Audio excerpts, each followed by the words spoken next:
আসসালামু আলাইকুম। লকডাউনের আরেকটি দিনে আপনাদের সবাইকে স্বাগতম জানাচ্ছি আমার চ্যানেল রুমিস ফ্যাশনেবল হাউসে। আশা করি যে যেখানেই আছেন আলহামদুলিল্লাহ ভালো আছেন। আমি আল্লাহর রহমতে ভালো আছি। কিচেন রিলেটিভ একটি ডিআইওয়াই নিয়ে এসেছি, আশা করি আপনাদের ভালো লাগবে।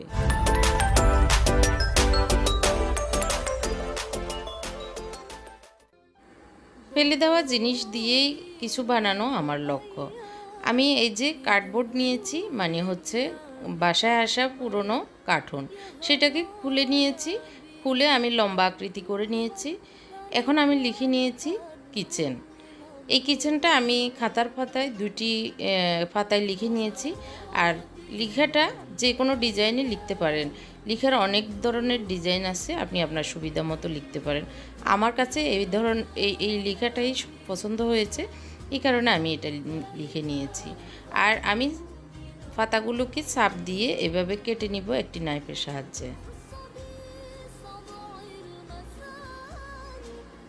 অবশ্যই কস্টিপ লাগিয়ে নিতে হবে, না হয় এলোমেলো হয়ে যাবে। তো আমি কস্টিপ লাগিয়ে নিয়েছি, আপনারা চাইলে একটু গাম লাগিয়েও নিতে পারেন। জাস্ট চাপ দিয়ে এভাবে কেটে নেওয়া। এখানে একটি টিপস হচ্ছে, যে কোনো কার্টুন যদি একটু মোটা হয় তাহলে দেখতে বেশি ভালো লাগে। তারপরেও দুইবার করে নেওয়া উচিত। আমিও দুইবার করে নিয়েছি, যদিও আমার কার্টুনটি একটু পাতলা। তো আমি এখন গাম লাগিয়ে নিচ্ছি। গাম লাগিয়ে একটার সাথে একটা জোড়া লাগিয়ে নিব। আর গামটা হচ্ছে আমার হোমমেড গাম। গামটা আমি আমার প্রিভিয়াস ভিডিওতে দেখিয়েছি কিভাবে বানিয়েছি। আপনারা যারা মিস করেছেন অবশ্যই দেখে নেবেন। আর তারপরে আমি বলে নিচ্ছি, এখানে আমি 1.5 টেবিল চামচ ময়দা নিয়েছি। 1.5 টেবিল চামচ অ্যারারুট নিয়ে ভালো করে গুলে আমি শুধু জাস্ট জাল দিয়ে নিয়েছি। হয়ে গিয়েছে আমার গাম। তো এখন আমি সবগুলোকে লাগিয়ে শুকিয়ে নিয়েছি। তারপর নিচ্ছি যে কোনো পেপার অথবা খাতার পাতা, এরকম চিকন চিকন করে কেটে টুকরা টুকরা করে নিলেই ভালো, যেন আমরা আমাদের যে কার্টুন নিয়েছি সেটার দেখতে সুন্দর হয়, যে সাইডের কাটাকুটা সেটা যেন ফিনিশিংটা ভালো আসে, এই কারণে। তো এখানে আমার পেপার নেই, এই কারণে আমি খাতার পাতা এভাবে কেটে নিয়েছি পুরনো। তো এখন গাম লাগিয়ে আমি পুরোটাতেই মুড়িয়ে নিব।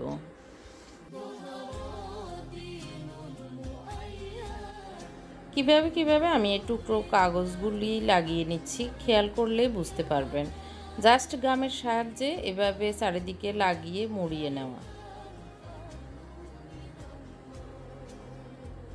গামটা একটু পাতলা করে নিতে হবে, বেশি গাঢ় হলে ঘন হলে লাগাতে অসুবিধা হবে। এই যে আমি এরকম করে নিয়েছি।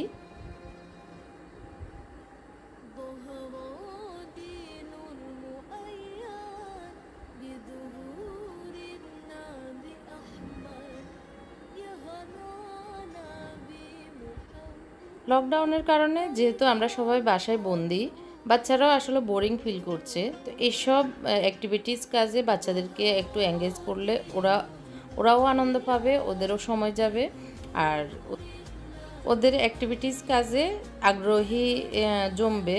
তো সেই হিসেবে অবশ্যই বাচ্চাদেরকে এসব কাজে এঙ্গেজ করা উচিত। সেটা হোক না ছেলে অথবা মেয়ে। মেয়েরাই যে শুধু অ্যাক্টিভিটিস কাজ করবে তা না, ছেলেরাও কিন্তু এখন অনেক এগিয়ে এসব কাজে।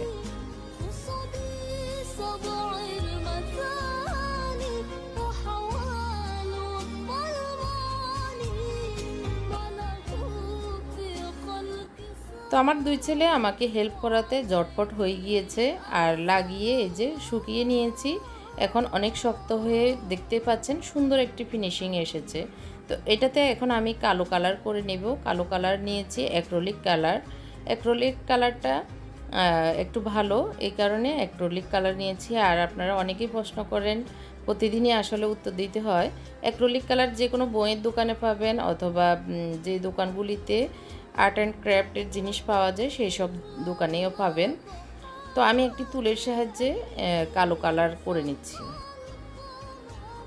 আর এই অ্যাক্রিলিক কালার ছোট ছোট ডিব্বাগুলির দাম হচ্ছে 30 টাকা 25 টাকা থেকে শুরু করে আসলে 35-40 টাকা পর্যন্ত আছে কোয়ালিটি অনুযায়ী। তো আমার এখন কালার করতে আর বেশি সময় লাগবে না, 5 মিনিটের ভিতরে কালারটা হয়ে যাবে।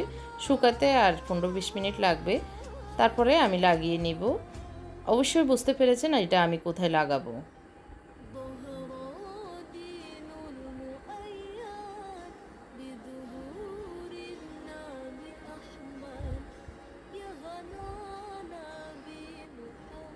তো এই যে আমার কালার করা শেষ, পুরো প্রজেক্টটাই শেষ। এখন শুকিয়ে গেলেই আমি লাগিয়ে নিব।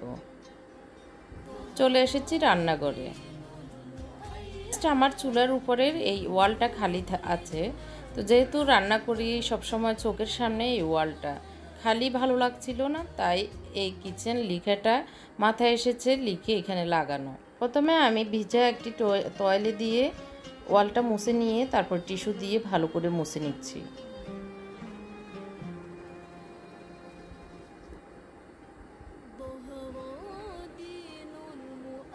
গ্লু গানের সাহায্যে লাগাবো, এই জন্য গ্লু গানটা গরম হতে দিয়ে এই যে এখন আমি এভাবে লাগিয়ে নিব। অনেক সহজ, খুবই ইজি পদ্ধতি।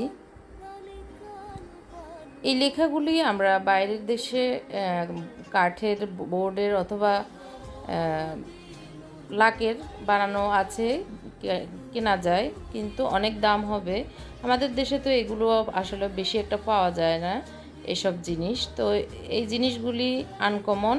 আমরা যদি নিজেরাই হাতে তৈরি করে লাগিয়ে নিই সেটা একদমই আনকমন হবে, দেখতেও নিজের কাছে ভালো লাগবে।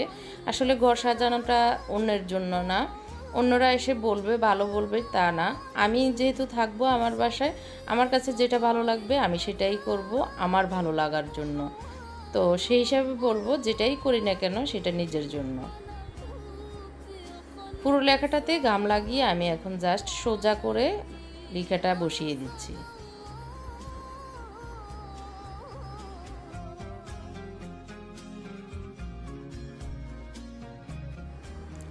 এই যে আমার কাছে তো অনেক ভালো লাগছে, আপনাদের কাছে কেমন লাগছে অবশ্যই কমেন্ট করে জানাবেন।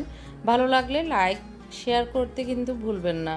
সবাই অনেক ভালো থাকবেন। আবারও নতুন ভিডিও নিয়ে আপনাদের সামনে চলে আসব।